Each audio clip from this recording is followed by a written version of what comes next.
नमस्कार दोस्तों। एक बार एक फ़कीर के यहाँ दो चोर घुस आते हैं। फ़कीर लेटा हुआ था तो उन चोरों को अंदर अपनी कुटिया में घुसते हुए देख के वो पहले थोड़ा सरप्राइज़ होता है, लेकिन उसके बाद वो रोने लगता है। चोर इधर उधर देखते हैं, उन्हें कुछ नज़र नहीं आता है चोरी करने के लिए, और शायद गलत ठिकाने पे गलत जगह पे आ गए थे। तो फिर उस फ़कीर को, बाबा को रोते हुए देखते हैं। तो वो बाबा से पूछते हैं कि बाबा आप रो क्यों रहे हो? तो उस पर फ़कीर बोलता है कि भाई आप लोग इतनी सर्दी में भरी रात मेरे यहाँ आए हैं, आपने तो, ये मेरा सौभाग्य है कि आप यहाँ आए हैं। भाई हम गरीबों के यहाँ चोरी थोड़ी होती है, चोरी तो राजाओं महाराजाओं के यहाँ होती है, सम्राटों के यहाँ होती है। तो आपने तो मुझे सम्राट बना दिया, लेकिन मैं रो इसीलिए रहा हूँ क्योंकि आप यहाँ आए हैं और आपके लिए चुराने के लिए कुछ यहाँ है ही नहीं। ज़रा पहले खबर कर देते तो मैं कुछ इकट्ठा करके रखता, 2-3 दिन पहले मुझे पता होता, कुछ मांग के आपके लिए कुछ ला के रखता ताकि आप वो ले जा सकते। तो इसीलिए मैं दुखी हो रहा हूँ। अब आप आए ही हो तो यहाँ तो एक काम करो, ये जो मेरा कंबल है, ये कंबल ही आप लेते जाओ। वो जो चोर हैं वो अचंभित, सरप्राइज कि यार ये कैसा व्यक्ति मिला है कि जो हमें थैंक यू बोल रहा है आने के लिए और कह रहा है कि भाई ये उनका सौभाग्य है कि चोर उनके यहाँ पधारे हैं।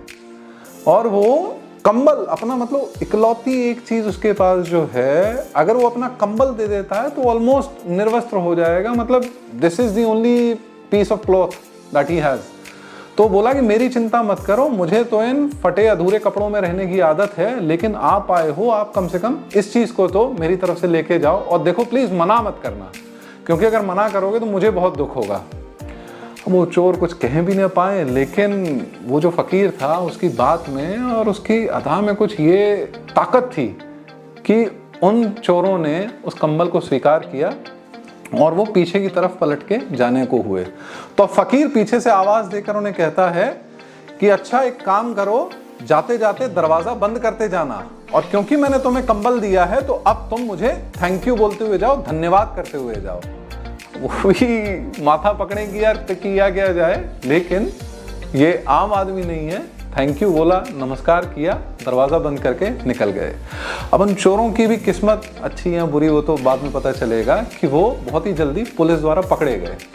उनके पास सारा चोरी का सामान भी बरामद किया गया और उन चोरों की पेशी हुई मजिस्ट्रेट के सामने, डीएम सर के सामने उनको प्रेजेंट किया गया, सारा सामान भी रखा गया। तो वो जो डीएम मजिस्ट्रेट हैं वो पहचान गए कि भाई ये कंबल तो उसी मशहूर फ़कीर का है।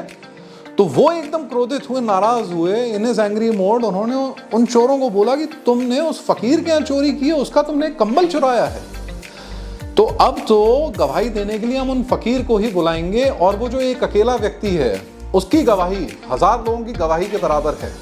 अगर उसने कह दिया कि तुमने ये कंबल उनके यहाँ से चुराया है तो फिर तुम्हें मैं कड़ी से कड़ी सज़ा दूंगा। फ़कीर को बुलवाया गया। तो फ़कीर आते ही कहते हैं कि आपने इन्हें पकड़ क्यों रखा है, ये तो बहुत ही भले लोग हैं, ये कोई चोर वोर नहीं है, ये तो मेरे घर पर आए थे और मैंने इन्हें खुद ही ये कंबल भेंट किया था, और ये तो इतने अच्छे लोग हैं कि ये जाते जाते मुझे थैंक यू बोल के गए थे, नमस्कार किया था और मेरा दरवाज़ा भी बंद करके गए थे। तो अब ये जब उनकी गवाही आई, वक्तव्य आया, तो केस रफा दफा। लेकिन अब ये बात सुन के तो चोर हैं वो तो बिल्कुल नतमस्तक हो गए प्रभु के कि भाई कुछ और ही है जीवन में, हम कहाँ किस दिशा जा रहे थे। शायद वही एक पल था इन चोरों की लाइफ में कि व्हेन वी से ना कि जब स्टूडेंट रेडी होता है तो गुरु अपने आप अपीयर हो जाता है। अब चाहे वो रत्नाकर डाकू जो था, नारद मुनि ने किस तरीके से उन्हें वाल्मीकि बना दिया, किस तरीके से अंगुलीमाल डाकू था जिन्हें भगवान बुद्ध ने एक बुद्धिस्ट मंक बना दिया। जो भी ट्रांसफॉर्मेशन है ना वो टोटली इंटरनल होता है। हम लोगों ने वो मूवी देखी 3 इडियट्स, जिसके अंदर और राजू रस्तोगी जो रेंचो को चैलेंज करता है कि ये ट्यूब, पेस्ट में से ट्यूब निकाल दी और इसे अब अंदर वापस डाल के देखा। ठीक है, वो फिजिकली इम्पॉसिबल है और वो उसी के चक्कर में उसको छोड़ के चतुर के साथ शिफ्ट हो जाता है। लेकिन वहीं जब राजू के पापा की तबीयत खराब होती है और एक्टिवा पे उनके पापा को बांध के वो लोग हॉस्पिटल पहुंच जाते हैं, and the way this friend helps him, Raju को जो हेल्प करता है रेंचो, तो राजू को रियलाइज होता है इंटरनली उसके अंदर ट्रांसफॉर्मेशन होता है। He comes back to his friend, और तब वो अपने दोस्त का नाम शिकायत करने की जगह ही प्रेफर्स कमिटिंग सुइसाइड। बच जाता है और फिर वो किस टाइप का इंटरव्यू देता है। ये सारी चीज़ें जो है ना इंटरनल ट्रांसफॉर्मेशन की कहानियाँ हैं।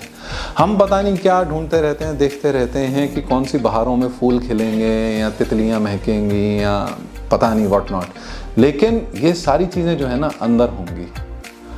मेरा एक दोस्त है मनोज चौहान, उसने किसी एक मैसेज के रिप्लाई में मुझे एक बड़ा ही सुंदर एक कोट भेजा था। So I would like to end this story with that quote. Ramana Maharshi का वो कोट है, how are we supposed to treat others, and the answer is there are no others. Thank you.